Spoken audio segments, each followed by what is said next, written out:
சொந்த வீடுங்கிறது எல்லாருடைய கனவு.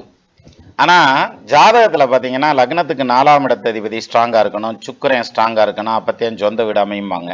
ஆனா நம்ம ஜாதகத்துல பார்த்தா 4ஆம் இடத்ததிபதி வக்ரம் ஆயிருக்கும், 6, 8, 12ல மறைஞ்சிருக்கான். அப்ப சொந்த வீடே அமையாத நமக்கு அப்படின்னா அமையும். அப்படியெல்லாம் அமையாம போகாது. எப்படின்னா இப்ப என்ன திசை நடக்குதுன்னு பாருங்க. அந்த திசை நடத்துற கிரகத்துக்கு 4ஆம் இடத்த அதிபதி ஸ்ட்ராங்கா இருந்தாருன்னா, இந்த திசை நடத்தக்கூடிய கிரகத்துக்கு மறையாம இருந்தாருன்னா, குரு பார்வையில இருந்தா, சுபகிரகத்தினுடைய பார்வையில இருந்தா, திசை நடத்துற கிரகத்துக்கு கேந்திர திரிகோணத்துல இருந்தா, இந்த குறிப்பிட்ட திசையில உங்களுக்கு சொந்த வீடு அமைஞ்சிரும்.